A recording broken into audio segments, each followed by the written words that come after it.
أناجي الحق في ليل بهيم أصدق النجوى وأدعو الله من قلب سليم يطلب التقوى أناجي الحق في ليل بهيم أصدق النجوى وأدعو الله من قلب سليم يطلب التقوى. Assalamu alaikum wa rahmatullahi wa barakatuh. Ahlan wa sahlan wa marhaban bikum, and welcome to another edition of Perspective. My name is Faizel Patel. The news of Oscar Pistorius shooting dead his model girlfriend Rieva Steenkamp shocked the world. The Oscar Pistorius murder trial lasted more than 4 months, seen the testimony of 37 witnesses, and vies for the title of Celebrity Murder Trial of the Century, and made South African television history. But what really did happen behind that toilet door on the 14th of February last year that changed the life of South Africa's favorite sportsman? Behind the door, the Oscar Pistorius and Rieva Steenkamp story by Eyewitness News journalists Mandy Wiener and Barry Bateman, published by Pan Macmillan, explores the characters involved, relates courtroom interactions, and unpacks the forensic and circumstantial evidence. Barry Bateman has been reporting in Pretoria for more than 10 years, for the last 4 of these as the Pretoria correspondent for Eyewitness News, for which he has won several awards. Barry Bateman was also the first journalist on the scene of the shooting on that 14th of February. And it's my absolute pleasure to have Barry in studio with me this evening. Thank you for your time, and Barry, much appreciated and welcome. Yeah, thank you very much. Glad to be here. Okay. Now the book, we know that you've, with Mandy, written a book, Behind the Door, which our readers can see here, or our viewers can see here rather. What initiated the writing of Behind the Door? Well, I think it came down to the positions that myself and Mandy found ourselves in. Me being the first journalist on the scene, yes. I was ideally placed from an eyewitness perspective almost, yes. Being there outside Oscar Pistorius' house, following him to court the very next day when he made his first appearance, yes. Spending the days outside the Brooklyn police station where he spent his first weekend in jail, and ultimately going through the bail application. And then, of course, with Mandy, not only a colleague, but somebody who I've worked closely with, yes. Before. But she already, with her previous projects, I mean, she is an accomplished author, she had the links to Pan Macmillan, and she's an experienced writer in this true crime genre. It just made sense. Mm-hmm. So, you know, Mandy had approached me. She said, you know, with your positions, we've got Pan Macmillan having a look at this here. Would you like to do this? Mm-hmm. And it just made sense. And I think that there's also this desire, I think, as a journalist to be part of this, but on a different front. I mean, we've reported on it before. I'd never written a book, and I saw it as a project that I'd really like to be part of. So it was from there that it just took wings, and ultimately signing this deal with Pan Macmillan and putting together this project. Okay. Now, Behind the Door is a very detailed account. I've read it, and I'm sure a lot of the other viewers might have read it as well. A detailed account of the tragedy that transpired on the 14th of February. How did you manage to balance writing the book with your EWN diary and also spending time with your family? I understand you have 2 little daughters. I have 2 girls. I'm married as well.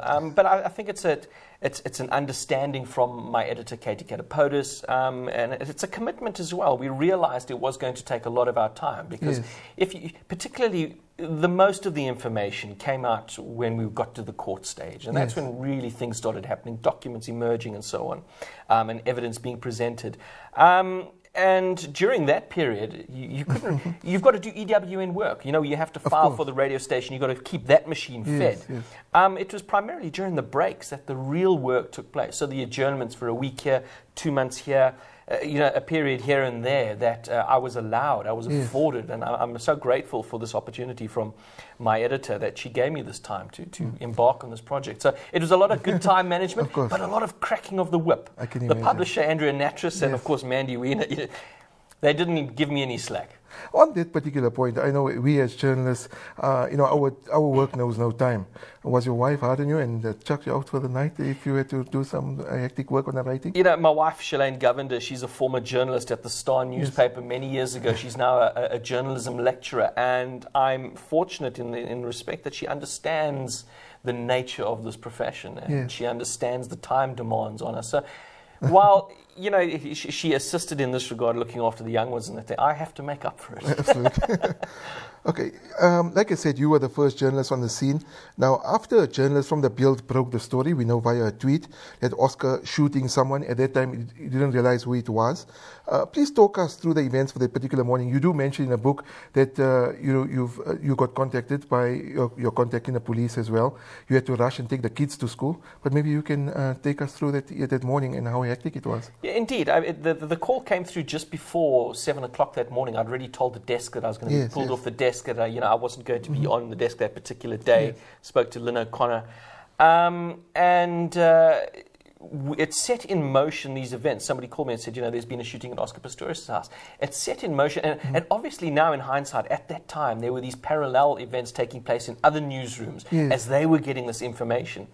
And it was a scramble to drop my children off at school, get to the scene, and it was just before I got there that this tweet came out from Bild. But I went live at 8:30, and that's what really started it. And within the hour, the international media was starting to camp outside Oscar Pistorius' estate. I mean, it was going live for Sky, for CNN, for the BBCs, and we realized then what a global story this really was. And of course, in that period, we watched the mortuary van leave with Reeva's body inside it. And of course, then the cavalcade of vehicles that exited with Oscar Pistorius. And that was the start of his journey out of there where the shooting had taken place, to the local hospital where he had his blood taken and so on, to the police station, the Bushkop police station, to be processed. We thought he was going to appear on a bail application that day. It didn't happen. Of course. But the next morning, he made that first appearance ahead of the weekend, and that's where the court proceedings really got going. Okay. Now, one aspect in the book that you mentioned, and I'm going to read out an extract, on the 13th of February 2013, a few hours before Oscar Pistorius shot and killed Reeva Steenkamp, the last call he made as he entered the Silverwoods estate was to Jenna Edkins, which you mentioned in the book as well, also known as Baby Shoes. Now, in a conversation which lasted about 9 minutes, which the police did not identify and Oscar did not speak about in his evidence. Can you tell us about this? This relates to, it came to a stage of writing the book where Mandy and I were plotting Oscar Pistorius' movements, just as part of writing the story. What was this international athletic superstar doing on the eve that he shot dead his girlfriend? And we were fortunate in that we had access to a lot of the evidence that was led in the courtroom. We had managed to gather that, and one of them happened to be the data extractions related to his phone. As well as the service provider records. And what I was doing is I was taking the service provider records, seeing where he was moving and who he was calling, just to plot some of these activities. And I was cross-referencing the numbers that he was phoning to his contact database on his phone. And it came down to 6 o'clock in the evening on the 13th of February when he arrived home. And if you look at the evidence of Peter Barber, the security guard, he said when Oscar arrived home, he was on his phone. Who was he talking to? We had a look at the cross-reference to the database, and it was the single name, Baby Shoes. Who was Baby Shoes? Obviously piqued our interest. Of course. And ultimately through our contacts, and we certainly did let the authorities know, and this is how we managed to establish this, that particular number was registered to a man in his 60s with the surname Edkins. He has 3 children, one of them Jenna. And the penny dropped for us because we knew Oscar Pistorius' history with this particular person, Jenna Edkins, who had also on Twitter leapt to his defense, saying that they had had an on and off relationship and it was a good relationship. But the problem that we had raised is that this hadn't been identified by the police. This was a potentially significant piece of evidence if you look at the case that the state was presenting, that there was this fight, that Reeva fled to the bathroom, and in a fit of rage, Oscar Pistorius had shot and killed his girlfriend. The state had never presented anything that might have been motive or what might have set off this particular argument. Now, we're not adding value to this piece of evidence, but the point is that the police failed to identify it, and that was a problem. Okay. Now, also another interview that you have in the book is with Oscar's ex-girlfriend, Samantha Taylor.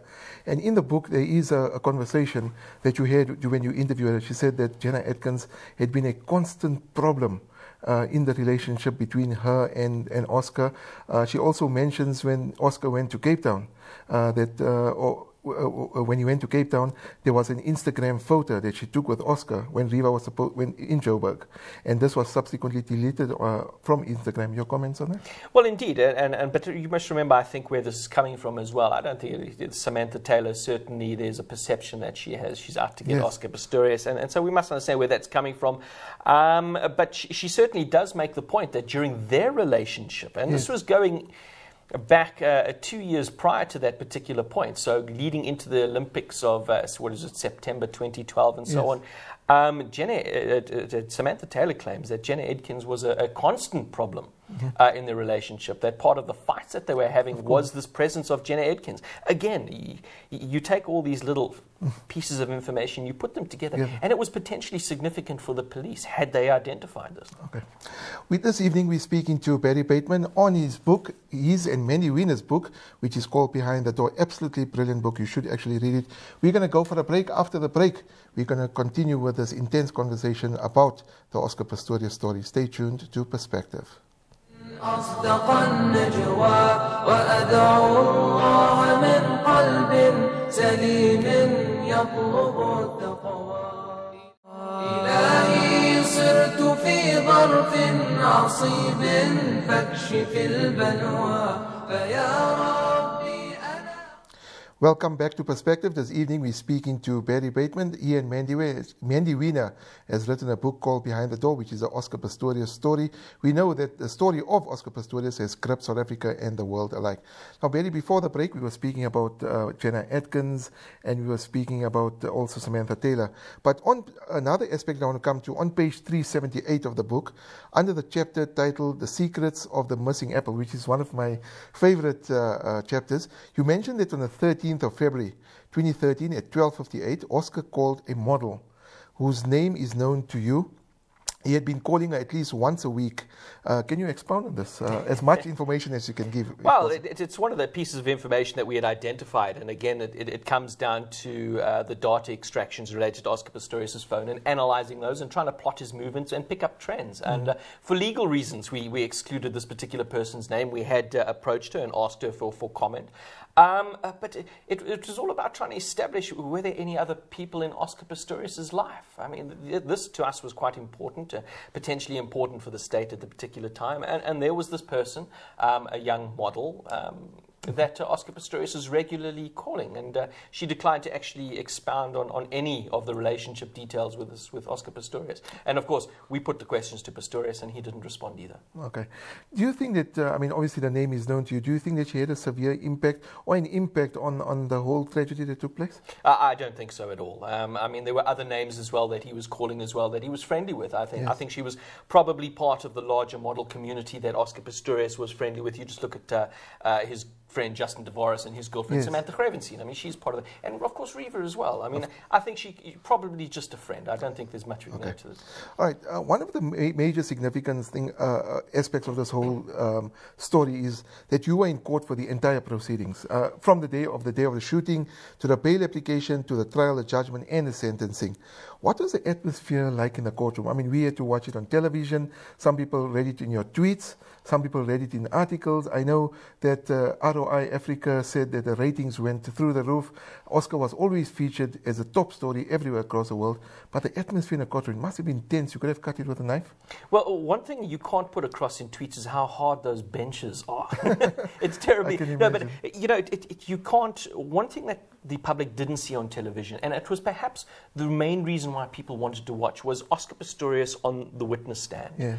And of course, he had opted not to be broadcast. So I think that's what many South Africans missed.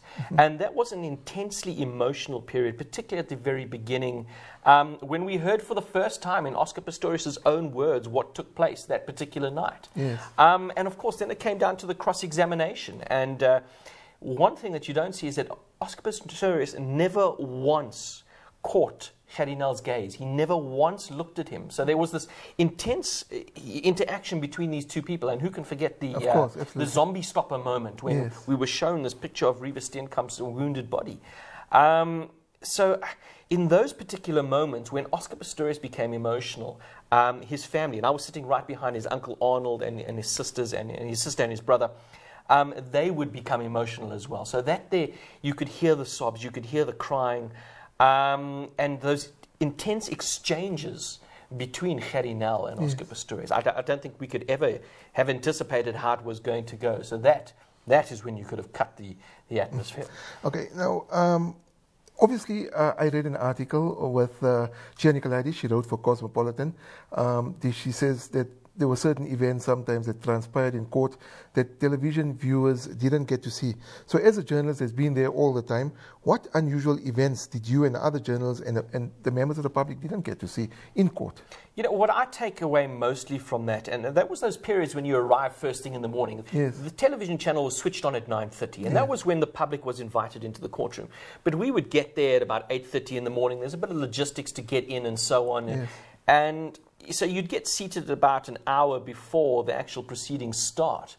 And that's when, say, the families would start arriving. And you could sense this huge bond, and I think people knew it, how close the Pistorius family was. But when you actually see them start arriving, the Uncle Arnold would arrive, and he's like the patriarch of the family. Yes. And all the other siblings would arrive, and then Oscar would walk in. And he would come, and there would be these warm embraces with everybody, and you know, these intense discussions that we'd have. But what I found most interesting was when, say, Barry Rue would arrive. Yes. And there was always a handshake, a warm embrace, and they would have these discussions, obviously counsel and client having a talk, where Oscar Pistorius would be on the inside of the dock and Barry Rue on the other side, and they would be cheek to cheek on either side and whispering, having these intense conversations, obviously about matters that relate to the case. Of course. But it showed this intense relationship that Oscar had established with Barry Rue. Yes. And when these conversations would come to an end, you'd see Barry, you know, he'd give that reassuring slap on his client's arm or a rub on the back. You know, one of those fatherly almost type interactions with his client.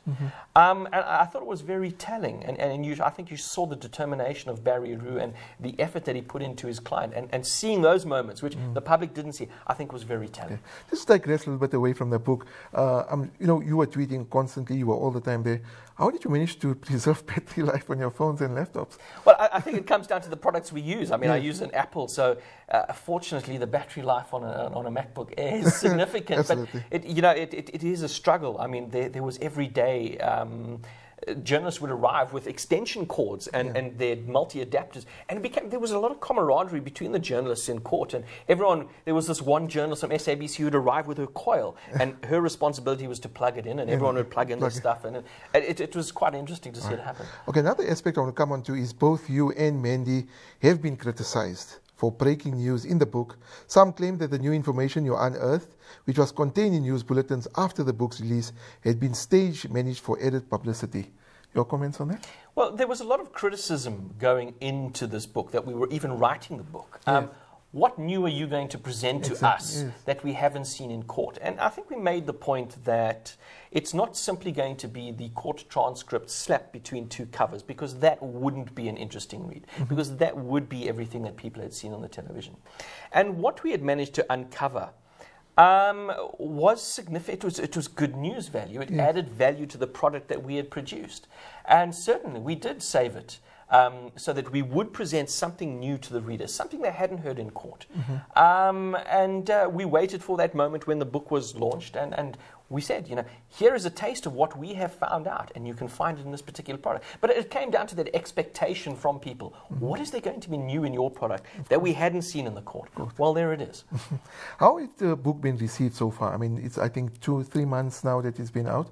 Have you received good feedback from people that are reading it at the moment? Well, indeed. I think anybody who's picked up the book, I mean, there is a lot of skepticism. I think naturally, going into a matter like this, it is a sensitive subject. But the genre that we write, true crime, certainly it goes back more than 50 years if you look at and anybody who picks it up, I think they can't put it down. I mean, that is the reaction we're getting, I think. And we have provided a lot of insight, what you wouldn't have seen in the courtroom, those interactions on the side of the court, things that happen behind the scenes. So I think once people they start reading about that, I think they're actually enjoying it. Okay. We just got a few minutes left. On the lighter side, who decided on the order of the authors' names? And your final thoughts and comments. You know, I think I take my cue from Mandy, and Yes. I mean, she was an accomplished author, and I respect her immensely. I mean, she guided me through this process. We got very different styles, but she, you know, Yes. I learned how to write a book from her, and I thoroughly appreciate that. Final thoughts on this particular case. I don't think South Africa, or even the world, has seen something of this scale before. I think it was a learning curve for South Africa's media, and the public as well. I think it was very important that they were invited into the courtroom and they were able to see how a court process transpires. I don't think we must be under the illusion that this is how every court functions, because you go to a magistrate's court, it's nothing like this. This was exceptional. But I think it's important that South Africans have been exposed to the justice system. But also on the merits of this particular story, I think it's a tragedy like no other. I think Oscar Pistorius was our guy. He was our gold winner, our Olympic athlete. Yes. And Reeva Steenkamp in her own right was a successful young woman on the way up. And nobody has come out of this a winner. There are losers everywhere. Every family, every person that has been touched by this has lost. So it's a tragedy on a grand scale. And I just hope that through our book, we'd be able to provide some context and understanding as to what had happened. Perry Bateman, absolute pleasure to have you on Perspective Evening. Thank you. And to you and Mandy, all the success with your book. And I'm sure you'll be busy on another venture soon. Thank you very much. I appreciate it. Absolutely, thank you. Sure. That was Perry Bateman that we had this evening on his book and Mandy's book, which is called Oscar and Behind the Door. Get out and read it. It's absolutely brilliant. And like I said, it goes into in-depth analysis. Absolutely brilliant book. There's no doubt about it. It's a very, very big book, almost 570 pages. So it's going to take you a while to read it. If you're not doing anything this December, sit down and read it from cover to cover. I really enjoyed it. Unfortunately, we've come to the end of another edition of Perspective. Remember, you can interact with me by sending me a mail on Faizel@itvnetworks.tv. Drop me a tweet on @Faizi143, or you can even comment on my Facebook page on faizelpatel.com. From myself, Faizel Patel, and the great team here at ITV, fi amanillah. Assalamu alaikum wa rahmatullahi wa barakatuh. أناجي الحق في ليل بهيم أصدق النجوى وأدعو الله من قلب سليم يطلب التقوى أناجي الحق في ليل بهيم أصدق النجوى وأدعو الله من قلب سليم يطلب التقوى صرت في ظرف عصيب فاكشف البلوى فيا ربي أنا عبد لرد الضيم لا يقوى أعني